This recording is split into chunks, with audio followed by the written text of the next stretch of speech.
Bon matin! Le sujet de mon live aujourd'hui, les écrans et les émotions. Ce que ça fait vraiment dans le cerveau de l'enfant.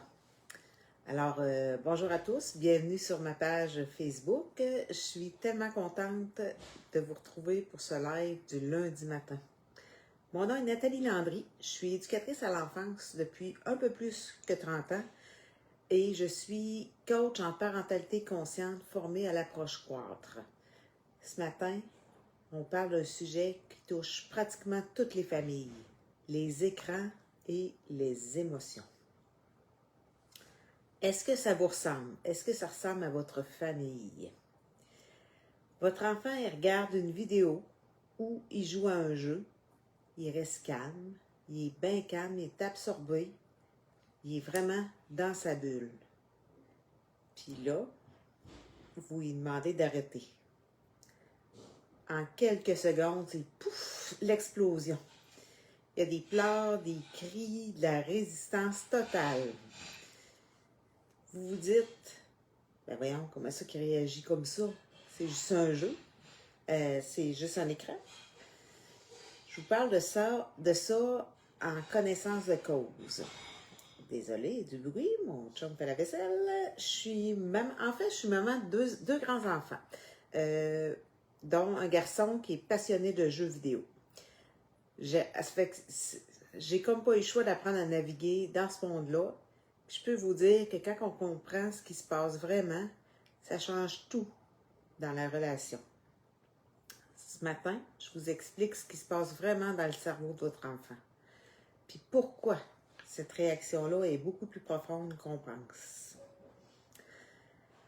Quand ton enfant est devant un écran, son cerveau est en mode hyperstimulation. Les images bougent vite, il y a des couleurs qui sont vives, les sons sont intenses. Tout est conçu et pensé pour captiver l'attention au maximum. Et le monde sont payés pour ça, pour faire en sorte que les gens restent devant leur écran. Le cerveau de la personne libère de la dopamine. Je parle de personnes parce qu'il y a aussi des adultes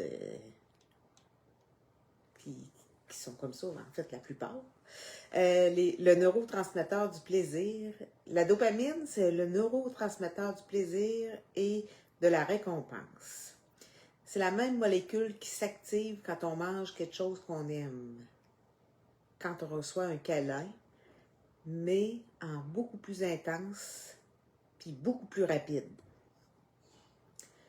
Quand on coupe un écran d'un coup, le cerveau, il passe brutalement d'un état de stimulation intense à rien. Ça cause vraiment un choc pour le système nerveux. Ça fait que je t'annonce ce matin que c'est pas ton enfant qui est difficile, c'est son cerveau qui réagit à un manque réel. Un petit mot pour les parents d'ados.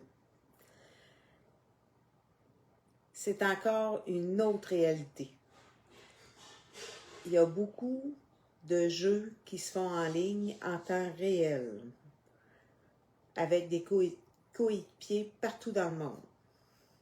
Ça a des bons côtés, ça a des mauvais côtés. Mon garçon est devenu complètement bilingue avec ça, sauf qu'on a dû vraiment gérer puis s'informer.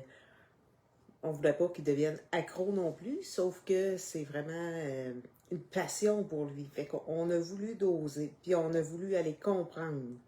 Il y a des parties qui durent environ 20 minutes. Il y a d'autres jeux populaires que c'est entre 35 et 45 minutes.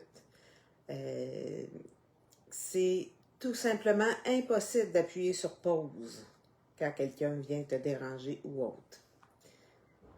Et quitter une partie en cours, c'est laisser tomber toute son équipe dans le fond. Puis dans plusieurs jeux, dans la plupart des jeux, ça entraîne même des pénalités. Le jeune, il prend ça vraiment à cœur, là. Ton ado, il peut être suspendu. Puis ça se peut qu'il ne puisse plus pouvoir rejouer pendant un certain temps. c'est vraiment une grosse frustration là, pour le jeune. Alors, quand tu lui demandes d'arrêter d'un coup, c'est comme si on te demandait à toi de quitter une réunion importante sans prévenir. Tu prends là et tu sors. Ça va t'aider à mieux comprendre la situation. Dans l'approche croître, on parle des zones de régulation. Quand ton enfant ou ton ado est devant un écran depuis un moment, il glisse souvent dans sa zone rouge. Son système nerveux il est surchargé, même s'il a l'air bien calme en surface. Quand tu lui demandes d'arrêter, il n'a plus accès à sa raison. Il ne peut plus t'entendre, négocier, s'adapter. Il est vraiment dépassé de l'intérieur. C'est pour ça que lui expliquer, bon, c'est assez les écrans, là, ça ne fonctionne pas dans ces moments-là. Il est déconnecté. Ce que tu peux faire, pour les plus petits, prépare la sortie. Donne des avertissements avant d'arrêter. Dans 5 minutes, on ferme, on pèse sur pause. Dans 2 minutes, je vais peser sur pause. Ça donne le temps au cerveau de s'adapter, de se préparer. Puis après l'écran, on propose un atterrissage en douceur. Une collation prise avec ton enfant, vous le faites ensemble. Un câlin, un jeu tranquille avec toi.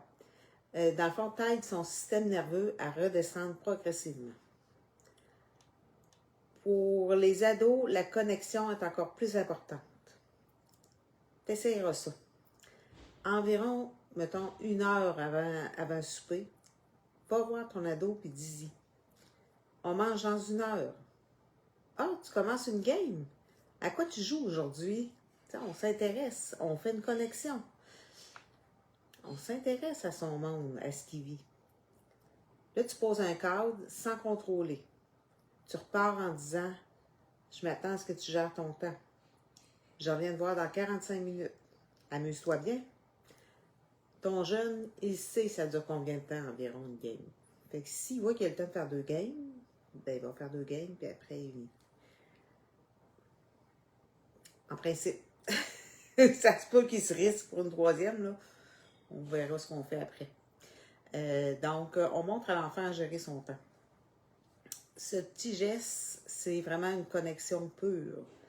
Je reviens te voir dans 45 minutes. Amuse-toi bien. Dans 45 minutes, on revient le voir. Il reste 15 minutes. Tu peux l'inviter à venir t'aider, ou si tu vois qu'il n'a pas complètement fini, ben on lui annonce qu'il reste 15 minutes et on retourne à nos occupations. Pour toi, comme parent, si ton enfant il explose quand même, je t'invite à respirer. Tu n'as pas à convaincre ni à négocier. Tu peux dire simplement, ouf, je vois que c'est difficile d'arrêter, hein? Je suis là.